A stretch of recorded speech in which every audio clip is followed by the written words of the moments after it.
Hello students, welcome to our online classes. Students, today we will read our SST books, 4th chapter, The Age of the Vedas, Vedic Yuga.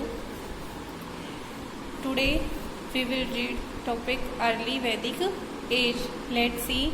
Since Rigved was the first Ved composed, यद्यपि ऋग्वेद प्रथम वेद है जिसकी सबसे पहले रचना की गई थी. The age of the Rigveda is called the early Vedic age. Rigveda का काल प्रारंभिक वैदिक युग कहलाता है. The Rigveda contains more than 1000 hymns called Shukla or well said according to the Rigveda. The Rigveda contains more than 1000 hymns. Rigveda में 1000 से अधिक सूक्त है. हाइमन्स मीन्स सूक्त, ये शुक्ल नहीं है, सूक्त है. एल की जगह से टी कर लेना. और वेल सेड, और यह कहा भी गया है according to the Rigveda, Rigveda के अनुसार. The early Vedic people settled in the region that was called Sapta Sindhu reason. क्या कहा गया है? तो यह कहा गया है कि वैदिक जो काल है उसके दौरान जो लोग थे वो अकॉर्डिंग टू द ऋग्वेद के अनुसार द अर्ली वैदिक पीपल, जो प्रारंभिक वैदिक काल के लोग थे, सेटल्ड इन द रीजन, वे ऐसे क्षेत्रों में बसे थे जहाँ दैट वाज कॉल्ड, जिन्हें क्या कहा जाता है? सप्त सिंधु रीजन, सप्त सिंधु का क्षेत्र कहा जाता है. तो वैदिक काल में जो ऋग्वेदिक काल है उसमें क्या कहा गया है?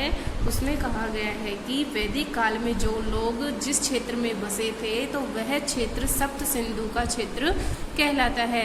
देखिए प्रेजेंट डे हरियाणा, और ये जो सप्त सिंधु क्षेत्र है ये वर्तमान में कहाँ है?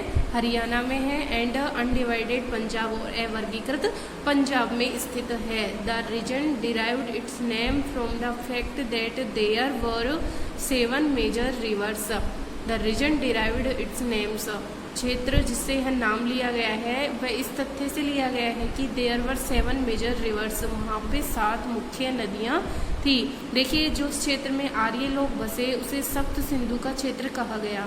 लेकिन उसे सप्त सिंधु का क्षेत्र कहा क्यों गया था? क्योंकि वहाँ पर उस क्षेत्र में 7 मुख्य नदियाँ बहती थी. और वे नदी कौन सी हैं? द इंदुज, सिंधु, इंदुज को क्या बोलते हैं? सिंधु नदी, चेनाब, झेलम, रावी, व्यास, सतलज और सरस्वती. तो ये 7 मुख्य नदियाँ उस क्षेत्र में बहती थी, इसलिए उसे सप्त सिंधु क्षेत्र कहा जाता है. पॉलिटिकल लाइफ, जो आर्य लोग थे उनका राजनीतिक जीवन कैसा था? देखिए the Aryans were divided into small tribes or clans which often used to fight with each other. जो आर्य लोग थे वे छोटे ट्राइब्स मीन्स कबीलों में बटे हुए थे. एंड क्लान्स मीन्स जातियाँ, तो छोटे कबीलों और जातियों में बटे हुए थे और वे एक दूसरे से युद्ध किया करते थे. The tribes were cattle breeders, breeders means होते हैं प्रजनक, कैटल मीन्स पशुओं के. जो ये कबीला था इनका आर्य लोगों का वो पशु प्रजनक था. एंड वर कॉल्ड जन और विष, और जो ये आर्य लोग थे इनके समूह को क्या कहा जाता था? या तो जन या फिर विष कहा जाता था. Some examples were the Purujan, Bharat Jan and युद्ध जन. तो देखिए जो आर्य लोगों का समूह था उनके कुछ एग्जाम्पल है, जैसे इनको पुरुजन कहा गया, भारत जन और युद्धजन. The Vedic king or Rajan was the leader of the tribe. जो वैदिक राजा होता था और जिसे राजन भी कहते हैं, वो इस जो कबीला होता था इनका उसका नेता होता था. He protected his people from the enemies, वह शत्रुओं से अपने लोगों की रक्षा करता था. तो जो वैदिक युग में राजा होता था वह मुख्य व्यक्ति होता था और वह शत्रुओं से अपने कबीले के लोगों की सहायता रक्षा करता था. मेंटेन्ड लॉ, कानून व्यवस्थित करता था. एंड ऑर्डर, और आदेशों का पालन करता था. And offered prayers on behalf of the tribe, और अपने पूरे कबीले की तरफ से प्रार्थना अदा करता था. He was assisted by the priest और पुरोहित. प्रिस्ट मीन्स पुजारी, और जो पुरोहित व्यक्ति होते थे वे उसकी सहायता करते थे। एंड असेंबलीज ऑफ एल्डर्स, और बड़े लोगों की समितियां भी राजा का सहायता किया करती थी। कॉल्ड द सभा एंड समिति, और जो बड़े लोगों की समितियां होती थी उन्हें सभा भी कहते थे और समिति भी। तो देखिए सभा और समिति दोनों में क्या डिफरेंस है। The sabha was an assembly of selected people while the samiti consisted of the entire tribe where anybody could express his or her opinion. देखिए सभा होती थी, उसमें कुछ सिलेक्टेड पीपल होते थे, इट मीन्स जो निर्वाचित किए जाते थे लोग, मुख्य लोग होते थे, वही सभा में होते थे। लेकिन समिति में पूरे एंटायर मीन्स संपूर्ण, ट्राइब मीन्स कबीला, तो संपूर्ण जो कबीला होता था पूरी जाति का, उसके सभी लोग समिति के अंतर्गत आते थे और उसमें कोई भी अपने विचार अपने विचार प्रकट कर सकता था। ओपिनियन मीन्स विचार। The king was assisted by A number of minister in the discharge duties. जो राजा होता था वो अपने कर्तव्य निभाने के लिए राजा की सहायता कई प्रकार के मंत्री करते थे। Next topic, the Vedas and other वैदिक टेक्स्ट। वेद और दूसरे वैदिक साहित्यिक स्रोत हैं जो कौन कौन से हैं। देखिए the word Veda means knowledge. जो वर्ड है वेद, इसका मीन्स अर्थ होता है ज्ञान, नॉलेज मीन्स ज्ञान। The Rigveda is the oldest book in Sanskrit और एनी इंडो यूरोपियन लैंग्वेज। जो ऋग्वेद है वो संस्कृत की और दूसरी इंडो यूरोपियन भाषाओं की सबसे पुरानी पुस्तक है। एक कलेक्शन ऑफ हाइमन्स, और ऋग्वेद में हाइमन्स में सूक्तों का संग्रह है। It contains the oldest form of all Sanskrit mantras. इसमें सभी संस्कृत के जो पुराने मंत्र हैं उनका संग्रह है। किसमें? ऋग्वेद में। Apart from it importance as a religious text, धार्मिक स्रोत के रूप में तो इसका महत्व है ही, इसके साथ ही it also give us knowledge about different aspects of Vedic science. जो ऋग्वेद है इसमें यह धार्मिक स्रोत तो है ही, लेकिन इसके साथ ही हमें इससे गिव अस नॉलेज, यह हमें ज्ञान देता है about different aspects of Vedic science. वैदिक जो विज्ञान है उसके भी विभिन्न तत्वों के बारे में हमें इससे जानकारी मिलती है। लाइक जैसे कि द प्रैक्टिस ऑफ योगा, योग का अभ्यास, मेडिटेशन, ध्यान मुद्रा, मंत्राज, मंत्र एंड आयुर्वेद। तो देखिए ऋग्वेद से हमें किस किस की जानकारी मिलती है। तो ऋग्वेद से हमें विभिन्न तत्व जो वैदिक विज्ञान के तत्व हैं, जैसे कि योग का अभ्यास, मेडिटेशन मीन्स ध्यान मुद्रा, मंत्राज, मंत्र एंड आयुर्वेद, इन सब के बारे में भी हमें वेदों से जो ऋग्वेद है उससे जानकारी मिलती है। The Rigveda is divided into the 10 mandals. जो ऋग्वेद है ये 10 मंडलों में विभक्त हुआ है, बटा हुआ है। These composed by several families of rishis. Sex में साधु या ऋषि होते हैं, रादर देन इंडिविजुअल्स मीन्स व्यक्तिक रूप में।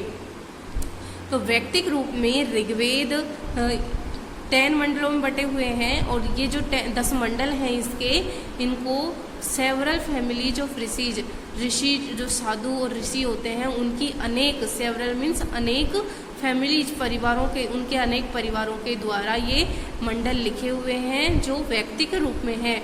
मोस्ट ऑफ द इंफॉर्मेशन, अधिकांश जो सूचना है अबाउट द लाइफ, जीवन के बारे में, एंड टाइम्स ऑफ द वैदिक एज, वैदिक युग के बारे में, हैव बीन रिकंस्ट्रक्टेड, उसको लिया गया है फ्रॉम द ऋग्वेद, ऋग्वेद से। जीवन के बारे में अधिकांश सूचना को ऋग्वेद से लिया गया है। द अदर 3 वेदाज, दूसरे 3 जो अलग अन्य जो 3 वेद हैं, जैसे ब्राह्मण है और आरण्य है, उपनिषद है, पुराण है, एंड द 2 इपिक्स और 2 महाकाव्य। 2 इपिक्स के नाम ध्यान रखिएगा, ये मोस्ट है।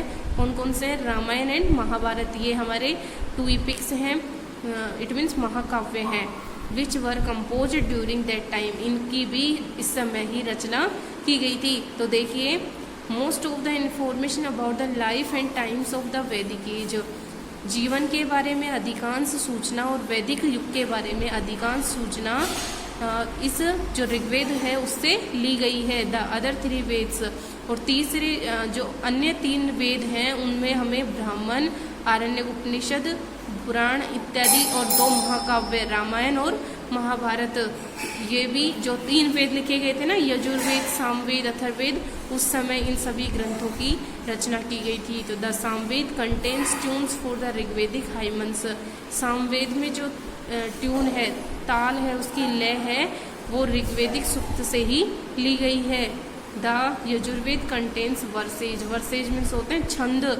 जो यजुर्वेद में छंद है वो भी ऋग्वेद से ही लिए गए हैं। द अथर्ववेद और the book of magic and spells. जो अथर्ववेद है इसमें जादू टोने हैं, मैजिक एंड स्पेल्स में जादू टोने। And contains cures for disease. Rigveda में डिजीज, बीमारियों से सुरक्षा के उपाय भी बताए गए हैं। Ways to wards of danger. Wards means रक्षा करना, और जो खतरा होता है उससे रक्षा करने के उपाय भी अथर्ववेद में बताए हुए हैं। It is different from the other 3 Vedas. और यह अन्य 3 वेद से भिन्न है। The Brahmanas are commentaries on Vedic hymns while the Aranyakas carry instructions for leading an ascetic life in the forest. देखिए, द ब्राह्मण्स आर कमेंट्रीज। जो ब्राह्मण लोग होते थे वो कमेंट्रीज में टीका टिप्पणी करते थे ऑन वैदिक हाइमन्स। वैदिक जो सूक्त हैं उन पर ब्राह्मण टीका टिप्पणी करते थे। While the Aranyakas carry instructions for lady. जो आरण्यक जो जंगलों में रहते थे वे लोग अपने जीवन को आत्मसंयमी अपने जीवन को फॉरेस्ट जंगल में आत्मसंयमी बनाने के लिए इनसे निर्देश प्राप्त करते थे। तो देखिए, जो ब्राह्मण लोग होते थे वो तो वैदिक जो सूक्त हैं उनकी टिप्पणी करते थे, उन पर कमेंट करते थे। लेकिन जो आरण्यक लोग होते थे जो जंगल में रहते थे, वे अपने जीवन को आत्मसंयमी बनाने के लिए इनसे कुछ निर्देश प्राप्त करते थे। The Upanishads are about different ideas understanding the world and the cycles of the birth and death. The Upanishads are about different ideas. जो उपनिषद होते थे उसमें विभिन्न प्रकार के विचार होते थे। अंडरस्टैंडिंग द वर्ल्ड, और संसार की समझ होती थी। And the cycles of birth and death, और इसमें जीवन और मृत्यु का चक्र भी होता था। The Puranas are Hindu religious text that narrate the history of the world. The Puranas are Hindu religious text. जो पुराण होते थे ये हिंदुओं के धार्मिक स्रोत होते थे। That narrate the history of the world, जो संसार की इतिहास का वर्णन करते थे। तो संसार के इतिहास का वर्णन किसमें मिलता था? पुराणों में मिलता था। From the creation to destruction, संसार की रचना से लेकर विनाश तक का जो वर्णन मिलता है वो पुराणों में मिलता है। The epics Mahabharata and Ramayana are part of the Puranas. जो इपिक्स, ये जो महाकाव्य हैं, इपिक्स मीन्स महाकाव्य, तो कौन कौन से हैं? देखिए 2 इपिक्स है, महाभारत है एंड रामायण। ये पुराण के 2 भाग हैं।